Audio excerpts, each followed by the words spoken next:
Hi guys, welcome back. Today I decided that I was going to do a January favorites video and I was gonna make it all like makeup. But then I realized that I have more general audience sometimes and they don't really care about my makeup crap. So I decided to do a general favorites of January, and I have a few topics that I have here on my phone that I was going to go in depth about.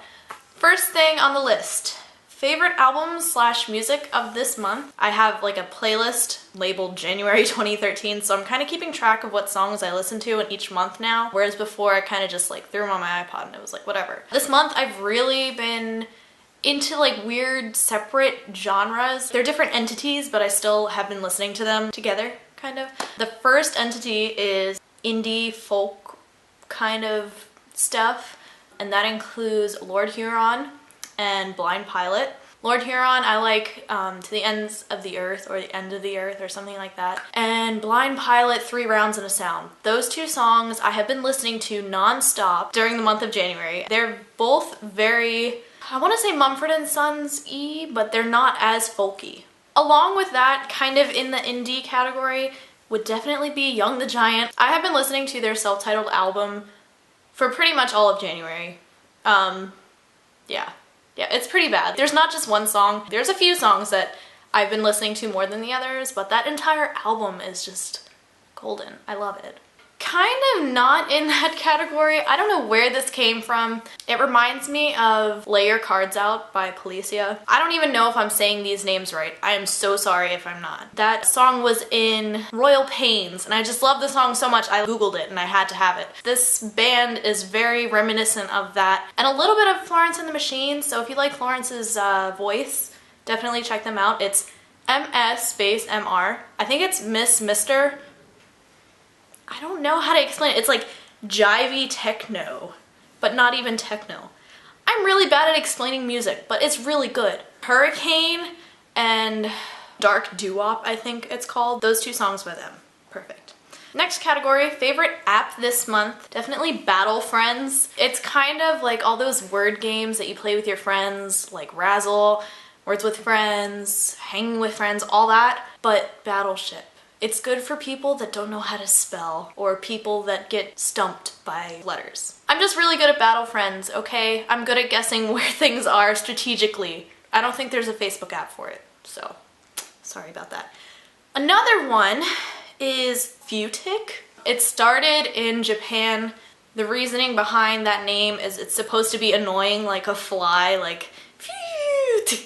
So yeah, it's supposed to be the sound effect. Okay, so you have this app and you go around to people that you know in person and they just scan this QR code, and once you scan it, you actually get points for each scan-in that you have with friends, and each time that you scan in you get an amount of points, and that amount of points equates to actual currency, and after you get to, I think it's about $30, you can cash out and it goes straight to your PayPal. I haven't made it that far and I don't know anybody that has, but it's such an easy thing to do anyway that if it actually didn't go through, then I wouldn't be too upset.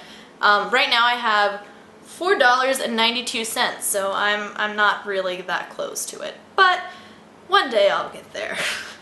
One of my coworkers started it and now we all have it, so we're all checking into each other and it's really funny. My favorite book this month, I started The Bell Jar by Sylvia Plath. I actually started it while I was in New York, so that was in December. But I haven't been reading as much as I should. I started it. I haven't finished it yet.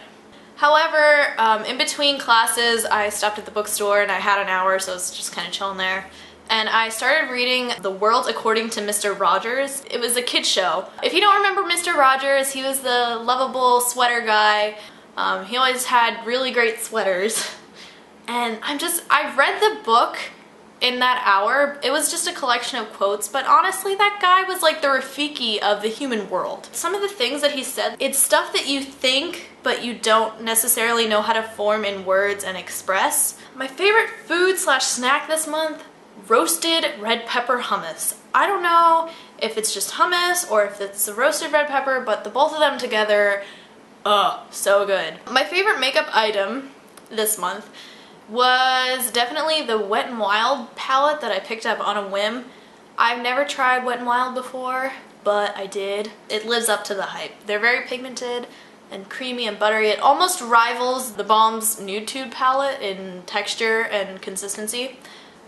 Favorite movie this month? I watched Looper on the plane back to Orlando, and let me tell you, there are so many parts where I just wanted to cry my eyes out. Maybe I got too caught up in the storyline because I wasn't doing anything else, but it's a really good movie. And Joseph Gordon-Levitt's in it, I don't know, but he's just, ooh, top notch.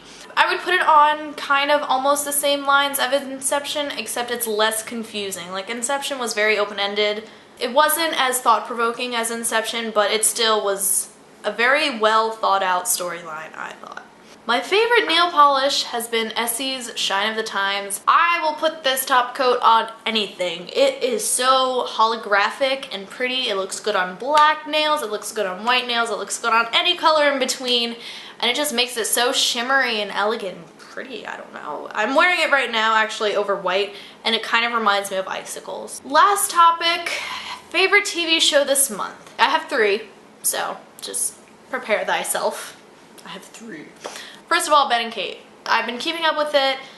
I like the show. It's not anything revolutionary, but it's a cute show. However, Fox canceled it, so this is the last season, which really sucks, and that makes me sad. But anyway, it was a good show while it lasted.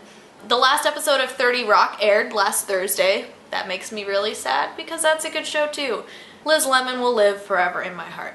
I haven't watched that episode yet, so don't leave spoilers, damn it. But I probably will by the time I upload this video, so no worries. I have been rewatching Parks and Rec from the beginning. I forgot that season 1 was only like 8 episodes long, so I'm past season 1. I'm in the middle of season 2. I've been kind of just watching it in my spare time. It's so great to watch all these character relationships start budding again in front of you, and you just get to watch them consecutively, and it's so great. That's it for my January favorites. I know this video was kind of all over the place, but if you liked it, hit the thumbs up. I hope you guys are having a great month. I know it's like the end of the first week of February and I'm just now uploading this, but I hope you enjoyed it, and I will see you guys next time. Goodbye.